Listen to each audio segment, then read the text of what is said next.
Sou Evaldo Assunção, sou médico, biotanatólogo, bioeticista, fui professor de bioética na PUC, nas Ciências Médicas, e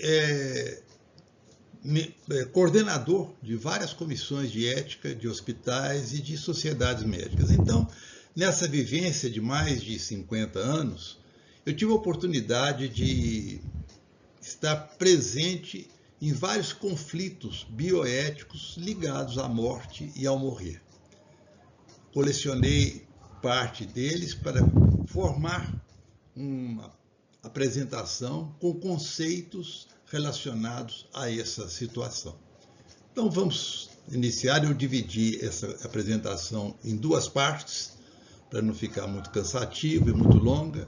Então, na primeira parte, nós vamos ter uma visão mais geral e depois, na segunda parte, nós vamos abordar temas bem específicos. A morte e o morrer trazem para o médico e mesmo para outros profissionais ligados à assistência a pessoas na sua fase, a fase da doença que está na fase terminal, né? E ao longo de suas vidas, as pessoas convivem com muitos desses conflitos. Entre eles, nós vamos pegar alguns mais didáticos, digamos assim, para a gente refletir sobre como nós devemos encarar a morte e o morrer, né, enquanto nós estamos vivos e vivendo normalmente a nossa vida. Iniciando, acho bom definir o que é morte. Quando a gente fala morte, as pessoas geralmente não gostam nem de conversar sobre o assunto, então não refletem sobre o que é a morte. E a morte, a definição é muito simples, é o cessar da capacidade regenerativa do nosso corpo, né, tomado como a nossa expressão biológica. O nosso corpo vive num estado constante de morte e vida. As pessoas têm medo de morrer, mas elas não se percebem que elas morrem constantemente, diariamente nós morremos. O nosso corpo de hoje não é o mesmo corpo quando nós tínhamos 1, 2, 3 anos de idade ou éramos adolescentes. Aquele corpo, essa expressão biológica nossa, já morreu e morreu várias vezes, como já falamos isso em outra oportunidade, em outra apresentação. Então, o nosso corpo é a nossa expressão corporal. O nosso corpo eu não sou o meu corpo. O meu corpo me representa enquanto eu estou vivendo nessa condição espaço-temporal, né? E a morte, ela só existe para os seres que são vivos. E a morte é essencial para todo ser vivo, né? Dentro desse conceito que nós acabamos de falar. O que a morte provoca no ser humano? E o que ela provoca no médico, que convive quase cotidianamente na sua proximidade relacionada à morte do outro? O que deveria levar também a pensar na sua própria morte, porque quando eu vejo o outro morrendo, eu me vejo morrendo nele. O que é o doente terminal? Muitas pessoas falam assim, fulano é um doente terminal. Doente terminal não existe. Doente terminal é um nome errado, porque ele quer significar uma pessoa que está com a doença em sua fase terminal. A doença é que está em fase terminal, não é ele, né? Ele, como pessoa, inclusive, excluindo, vamos dizer assim, o corpo que está doente, ele tem a sua vida, vai continuar, de alguma maneira vai continuar, né? Então, o que a gente deve dizer? Como que a gente deve conversar? Como que nós devemos interagir com o paciente em fase terminal de sua doença? E com a sua família? Todos esses são temas, eu estou apenas relacionando, porque nós vamos conversar sobre eles. Poucas pessoas conhecem uma coisa chamada testamento vital, ou também conhecido como diretivas antecipadas de vontade. Vamos explicar no momento certo, mas é um ponto importantíssimo que as pessoas devem conhecer e utilizar esse testamento vital ao longo de sua vida. E os 5 temas, né? Na realidade são 4, porque 2 nomes se referem a uma coisa só, mas que nós vamos ver na segunda parte, né? Que é eutanásia, distanásia, mistanásia, ortotanásia e eutanásia. Tudo isso nós vamos abordar relacionados com a bioética. O que representa a morte do outro para nós? Quando eu vejo uma pessoa morrendo ou uma pessoa morta, o que aquilo ali provoca em mim, né? Nós devemos nos lembrar que sempre o outro é o nosso espelho. Quando eu olho para um outro humano como eu me vejo nele. Então, muitas coisas que acontecem com ele, muitas coisas que estão acontecendo, eu tenho que avaliar aquilo, né? E refletir, porque é extremamente educativo para todos nós contemplarmos do outro as coisas que ele faz e as coisas que com ele acontecem. Porque eu contemplando o outro, eu estarei contemplando a mim mesmo para trabalhar com essas coisas que me possam estar incomodando ou eu esteja questionando a respeito. E quando nós estamos falando do outro, né, é como eu estou dizendo, nós estamos falando de nós mesmos. E o médico? O médico é um ser humano, né?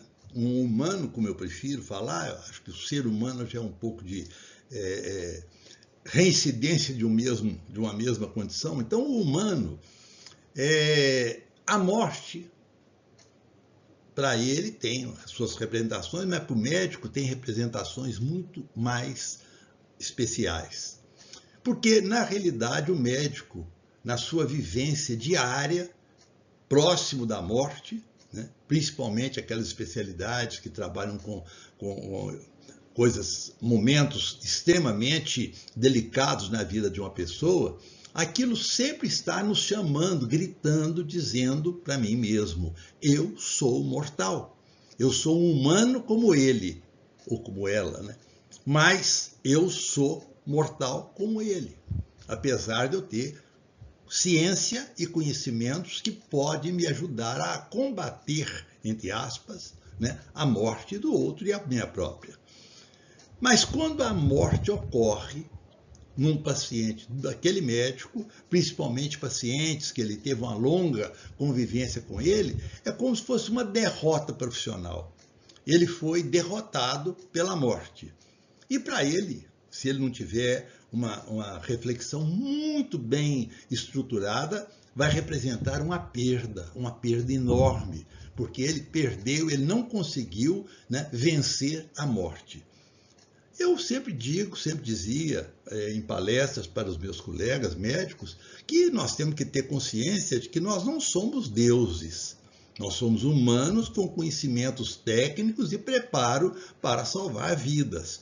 Mas nós também somos falíveis, nós somos limitados, portanto, não é uma perda, vamos dizer, para me derrubar.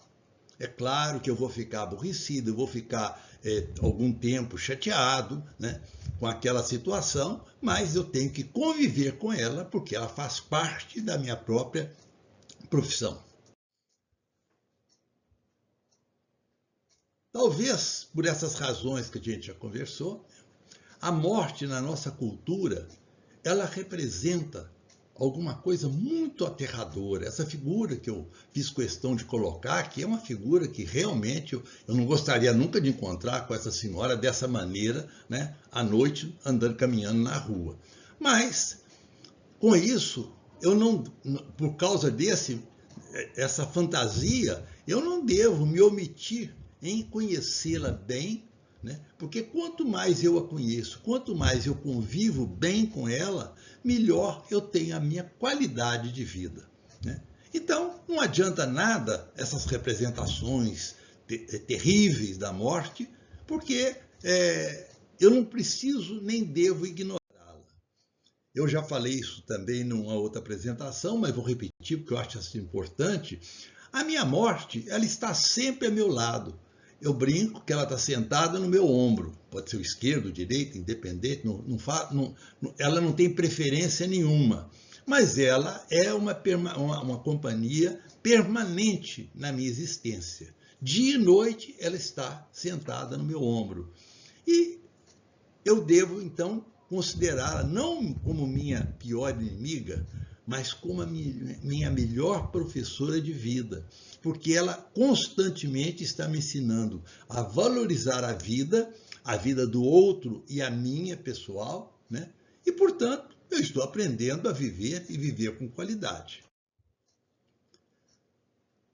O doente dito terminal, já falei que não é o nome certo, fala doente terminal, porque quem está terminal não é ele, quem está terminal é a doença que ele está padecendo dela, né? Então, é o paciente, a gente chama erroneamente de doente terminal, mas o certo seria falar doente, né? Na fase terminal de sua doença, é aquele cuja doença já não tem mais cura, né?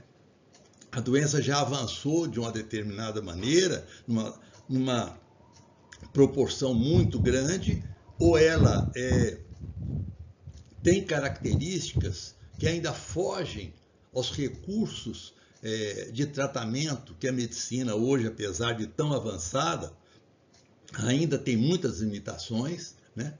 Então, esse paciente é aquele que está realmente terminando o seu ciclo vital, mas não está terminando a sua vida, né? Porque, de certa forma, pelo que eu já falei antes e vou repetir, todos nós somos terminais. Eu estou conversando aqui, mas eu posso perfeitamente, de repente, sentir alguma coisa e morrer na frente da câmera, né? Já houve casos de médicos fazendo palestras sobre doenças graves e ele tem um infarto lá na hora da sua aula, da sua palestra, e caiu morto lá no palco. Quer dizer, então a morte ela é surpreendente, né? Então, a gente temos que considerar o enfermo numa doença grave como um enfermo com ou sem possibilidade terapêutica. Também, nós não podemos falar que ele não tem possibilidade terapêutica radicalmente, né? Porque ele está sem possibilidade terapêutica de cura, mas ele não está sem condições, pelo contrário, né, de uma terapêutica paliativa. O que é terapêutica paliativa? É aquela que vai proporcionar ao paciente alívio para o seu sofrimento, alívio para a sua dor, condições de vida enquanto vida ele tiver, né, para que ele possa fazer essa sua transição da vida corporal para a morte corporal, né, de uma maneira menos sofrida. E a gente tem que lembrar sempre que um enfermo, ele não é um boneco, não é alguma coisa, né, numa cama, mas é uma pessoa, um humano igualzinho ao próprio médico. Então, igual a todos nós, não é só o médico, a qualquer pessoa. Então, todos nós precisamos, né, de ter muito cuidado com aquela pessoa e, sobretudo, compaixão. Eu falo que os profissionais de saúde, eles têm compromisso com a compaixão. E compaixão não é nada piegas, é simplesmente um sentimento que vem de dentro de si próprio para acolher aquele que precisa de nós. Sendo o paciente um paciente em fase terminal da sua doença, a gente tem que proporcionar a ele muitas coisas. Eu falei, ele não é um paciente que fala, não tem mais jeito. Muitas vezes acontecia isso no passado, né? Ele falou, esse não tem mais jeito, então sinto muito. Quando acontecer a morte, me chama para dar o atestado de óbito. Não é bem assim que a coisa funciona. Nós temos que proporcionar a esse paciente todo o bem que for possível. Nós não temos que fazer absurdos nem exageros, mas fazer o bem que é possível, né? E esse bem tem que ser prioritariamente para o enfermo, para aquela pessoa que está doente. e não para os profissionais, para as instituições e até para a própria família. Por que eu digo isso? Porque muitas vezes procura-se muito a criar situações mais confortáveis, menos dispendiosas, né, para as instituições, para a família, e esse não tem que ser o foco que nós estamos cuidando de uma pessoa nessa fase, né, nos preocupar, nós temos que preocupar com ele. Claro que nós temos que preocupar também com a família, mas de uma maneira bem definida e bem qualificada, né, em termos das suas necessidades. Segundo ponto, nunca causar dano a ele, nenhum dano físico, moral, psicológico ou até financeiro. O que eu quero dizer com isso? Que muitas vezes, num excesso de zelo ou num excesso de preocupação em fazer o máximo para aquela pessoa, nós podemos exagerar em certas medidas até terapêuticas ou medidas propedêuticas, que são as medidas de exames e exames complementares, causando desconforto que já não tem sentido para aquela pessoa. Uma pessoa que está numa fase dessa, nós temos que ter muito zelo com seu sentimento de moralidade pessoal. Muitas vezes, pacientes ficam descobertos, descompostos, né, em hospital, no ambulatório, porque, não, ele não está percebendo. Não, ele tem muito mais percepção do que se ele não tivesse enfermidade nenhuma, né? E também a questão financeira. Eu acho que um profissional de saúde que está cuidando de um enfermo, ele tem que pensar muito também na questão financeira, porque hoje, principalmente, o custo de um tratamento, seja ele qual for, não é barato. Então, se eu puder fazer alguma medida que, sem prejuízo para ele, vai custar menos para ele, eu tenho obrigação de procurar esses meios para aliviá-lo. Infelizmente, a pressão de laboratórios, às vezes, com remédios caríssimos que poderiam produzir aquele efeito, mas que a gente sabe que não vai produzir efeito, não deve ser utilizado. Para que o paciente vai gastar medicação que nós sabemos que a possibilidade daquilo fazer efeito é muito remota, se não nenhuma. Outra coisa muito importante é que o enfermo tem direito de ter informações precisas sobre a sua situação. Muitas vezes a própria família fala, não, doutor, não fala com ele que ele está grave, não fala com ele que ele tem isso, não fala... Gente, a vida que nós estamos lidando é daquela pessoa, a enfermidade é dela. Então, ela é que tem o direito de decidir por si própria. Claro que se é uma pessoa que está numa condição psiquiátrica ou psicológica da pior qualidade, a gente tem que tomar mais cautela, né? E muitas vezes até não estender muito em certas informações. Mas, basicamente, eu sempre digo, não mentir nunca. A mentira não presta. A mentira tem perna curta.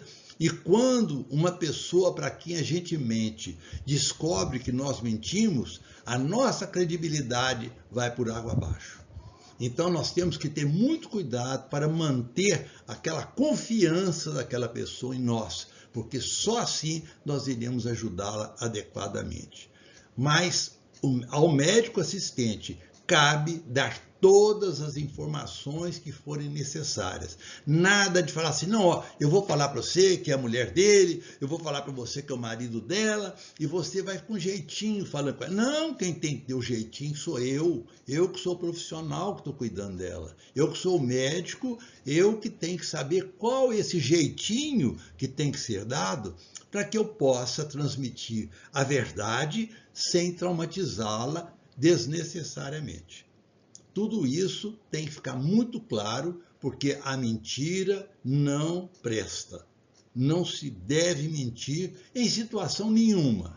Eu creio que a mentira não deve ser, nem deveria existir, mas principalmente nessa situação de um paciente num estado grave.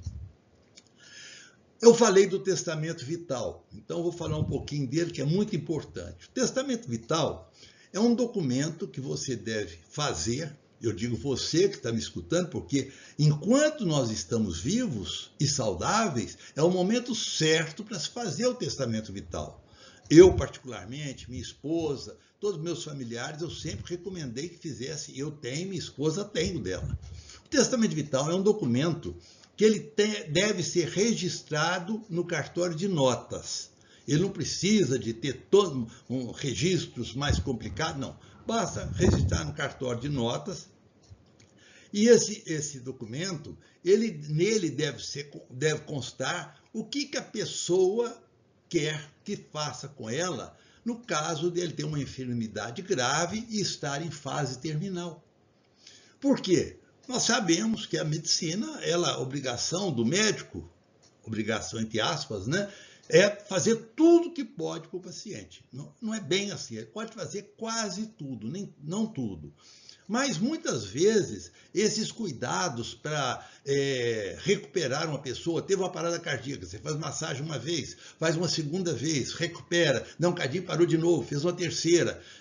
Essas massagens são muito traumáticas, muitas vezes fratura até costelas, né? Porque a pressão tem que ser forte no coração da pessoa, sem abrir o tórax. Então, isso nem sempre é benéfico para o paciente e muitas vezes, depois de uma quantidade enorme, algumas pessoas dizem, mas tem uma pessoa que teve parada cardíaca tantas vezes, não sei. Olha, nós não podemos tomar como exemplo casos excepcionais. Nós temos que tomar, por exemplo, o que é comum. O que eu aprendi, inclusive, na época que eu era estudante de medicina, meu professor propedêutico falava, o que é comum é comuníssimo, o que é raro é raríssimo. Essa expressão eu nunca me esqueci, isso já vai para mais de 60 anos. Né? Então, eu nunca me esqueci porque a gente tem que ter essa visão. Uma coisa que é muito rara, não adianta eu querer fazê-la em todas as situações, porque aquilo não vai trazer resultado nenhum. Né? Então, o interessante do testamento vital é dizer, por exemplo, no meu consta, se eu tiver uma parada cardíaca, até 3 tentativas de recuperação são válidas. Mais do que isso, esqueça. Porque não vai adiantar.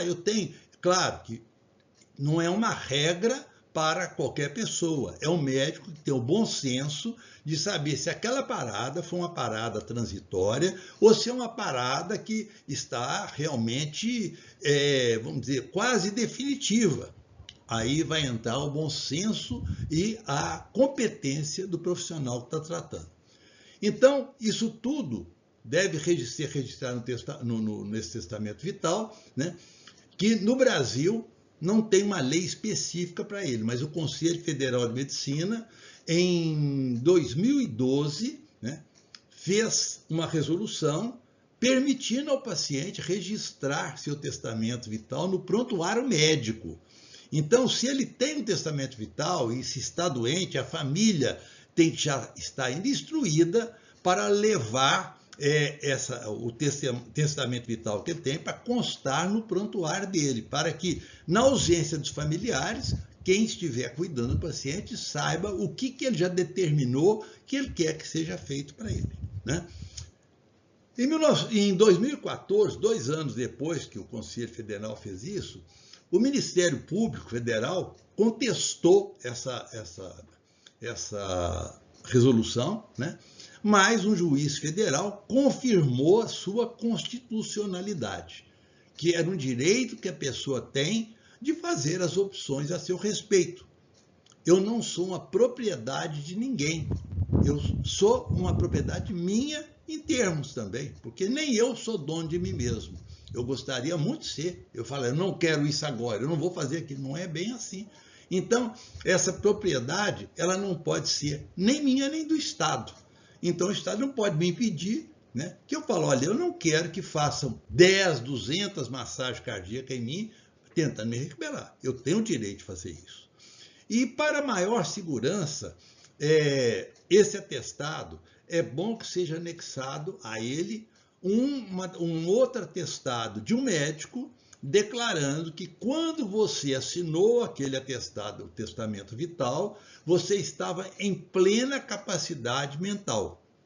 Porque se você estava vamos dizer, pouco consciente, e aí você assinou, aquilo pode sofrer uma suspeição, porque alguém pode estar interessado em apressar a morte daquela pessoa e coloca lá para ele assinar, ele vai assinar, ele nem sabe o que está assinando. Então ele tem que assinar isso com bastante clareza, inclusive com o médico dando esse atestado da sua capacidade mental. E é bom tirar uma cópia desse atestado e entregar para o seu médico, o que mais comumente lhe atende, porque ele tem que estar consciente daquela situação. O ideal é que aquele médico grave aquele atestado no prontuário daquele paciente, para em qualquer ocasião ele ter aquele documento para atender o que o paciente determinou, o que ele queria. Uma coisa muito importante que nós devemos fazer também é que nesse testamento vital, ou num documento até à parte, né, nós devemos fazer uma declaração que somos doadores de órgãos. Eu gostaria de dar uma explicação um pouco mais ampla sobre isso. Tem pessoas que apavoram, eu doar meu coração, eu vou doar. Olha, depois que você morreu, o coração não serve para mais nada, vai servir para alimentar os vermes da terra. Ou vai ser queimado se você fizer uma cremação. E se você doar o seu coração, por exemplo, né, você pode dar a vida a uma outra pessoa que vai, de certa forma, estar estendendo a sua própria vida. Hoje eu falo coração, que é o mais comum, mas hoje é possível, né, serem usados em transplante coração, fígado, pulmão, rim, córnea, medula óssea e até a pele. Eu organizei o serviço de queimado pronto-socorro em Belo Horizonte, que hoje tem seu banco de pele, onde uma pessoa queimada, que não tem condição ainda de dar enxertos dele mesmo, que é o único que pega definitivamente da pessoa, né? Você pode fazer enxertos, que a gente chama de enxertos homólogos, de um enxerto de uma outra pessoa, né? Que é da mesma espécie animal, vamos esclarecer bem isso, né? Então dá, porque enxerto de pele de outros animais, hoje estão tentando usar pele de peixe. E tem dado alguns resultados, porque ele funciona como um curativo biológico. Ele não é uma substituição da pele que foi queimada definitivamente, é claro que não. Mas ele faz com que o organismo pare de perder líquidos e sais, minerais e tudo aquilo que mantém a vida pelas feridas abertas numa queimadura. Então, a pele doada, ela vai fazer um curativo que ela vai pegar durante algum tempo, depois ela vai ser eliminada, mas durante esse tempo o paciente vai se recuperar e vai poder ele mesmo fornecer a pele para o tratamento das suas feridas. Então, a doação de órgãos e de tecidos, a pele não é um tecido, tecnicamente a gente fala assim, né? É muito importante e é um ato de compaixão e de caridade mesmo com aquelas outras pessoas que estão sofrendo. Porque se eu morri, porque uma coisa é também importante, olha, uma doação de órgão não é tão simples assim como parece, chega na hora, não, ele está mais ou menos morto, não está quase morrendo, vamos tirar de uma vez. Não é assim, não. Há muito rigor na seleção da pessoa que vai doar o órgão. Mas o médico só pode tirar o órgão de uma pessoa que já morreu, né, dentro de condições adequadas, no tempo adequado e com a autorização da família. Autorização que, se a pessoa já deixou testado que é para doar seus órgãos, a família tem que respeitosamente acatar a sua doação. E isso vai fazer um benefício muito grande. Só para se ter uma ideia, em Minas Gerais, em tempos recentes, tinham 3.846 pessoas esperando por um transplante que salvaria a sua vida. E quantas pessoas saudáveis que por um acidente, por algum problema que vai comprometer a doação a utilização dos seus órgãos, né, é enterrado ou é cremado, E simplesmente aquilo ali, as pessoas preferem doar aqueles tecidos para a terra, né? O apodrecimento normal do tecido ou a transformação em cinza do que salvar uma vida. Então, eu me lembro que uma vez um famoso cronista social lá de Belo Horizonte fez uma crônica, porque na época estava discutindo muito, estava iniciando os transplantes de coração, e ele colocou na crônica dele assim, ironicamente, eu doar meu coração de jeito nenhum, depois eu vou chegar lá em cima, papai do céu vai virar e falar assim, cadê seu coração? Você não trouxe ele, então não pode entrar no céu. Aí eu não tive dúvida. Eu escrevi uma carta para o mesmo jornal que foi publicada, e ele não gostou nada, e coloquei assim, olha, eu gostaria de dizer ao senhor fulano de tal, que se ele chegar no céu sem o coração dele, porque ele doou para uma pessoa aqui, ele vai ser recebido com palmas na entrada do céu. Mas se ele chegar lá com o coração inteirinho e sabendo que alguma pessoa não sobreviveu porque não doou o coração, talvez ele não consiga entrar no céu. Ele não gostou, mas é a realidade. Eu acho que é muito lógico que nós sejamos doadores de órgãos. Nós não vamos levar nada para o outro lado. Olha, quem acredita ou não acredita numa vida depois da vida, o pensamento tem que ser o mesmo. Depois que eu morro, o meu corpo não me acompanha. Seja para onde eu for ou onde eu não for, meu corpo vai ficar aqui, ou para ser cremado, ou para ir para debaixo da terra, ou então, quem sabe, para salvar vidas. Então, eu acredito que esse é um ponto ético e caritativo que nós devemos sempre portar conosco. Eu já declarei há muito tempo que sou doador de órgãos e do que for necessário, seja pele, seja o que for. Ainda falando um pouquinho sobre a doação de órgãos, porque eu acredito que é alguma coisa muito importante do ponto de vista da bioética, né?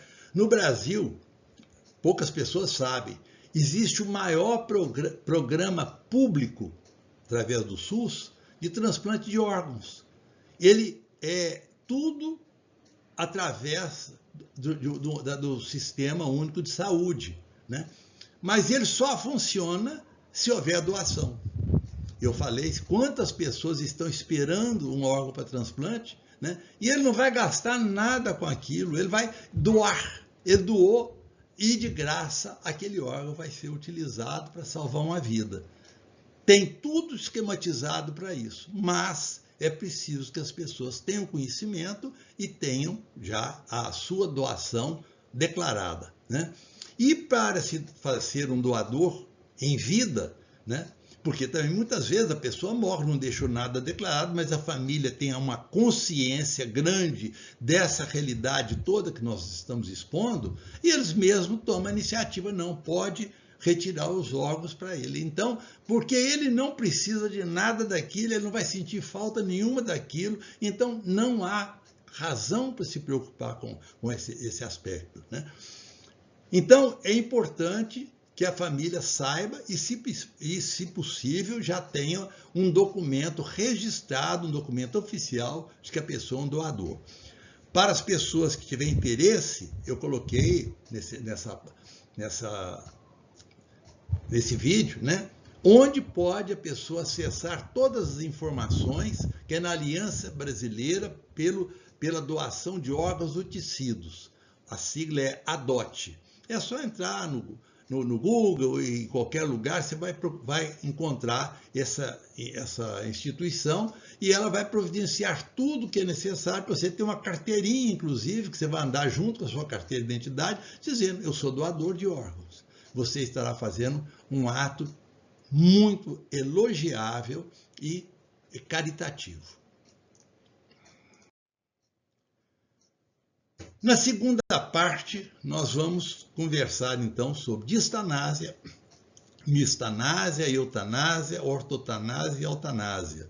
Já fica, vamos dizer assim, o convite, né, para que vocês venham conhecer, porque essas palavras frequentemente frequentam os noticiários e as pessoas não sabem o que isso representa. Então, vamos logo Em breve, esse segundo vídeo, a segunda parte, estará no ar também no YouTube, e vocês poderão assisti-lo e aprender um pouquinho mais sobre esses temas. Agradeço a assistência de vocês. E convido também para vocês conhecerem outros vídeos que eu tenho no YouTube. Eu estou fazendo uma série de transformação das palestras que eu fiz ao longo da minha vida profissional, de professor, de membro da Academia de Medicina, né? Então, essas palestras que eram feitas ao vivo, com projeção, eu estou transformando nesses vídeos que eu espero que vocês possam assistir e aproveitar. É só entrar no YouTube, clicar meu nome lá na busca, né? E está lá Evaldo Assunção, e vocês vão entrar, e eu tenho uma playlist que eu defini como sendo uma playlist de vídeos em busca do conhecimento, de paz, crescimento e harmonia física, mental e espiritual. E mais, se vocês quiserem ajudar, né? É só dar o sim, do gostei ou não gostei, e se inscreverem no meu canal. Tá? É de graça, e o convite fica feito para vocês assistirem e convidarem outras pessoas a conhecer. Tem muito tema interessante e muitos outros estão a caminho. Bom?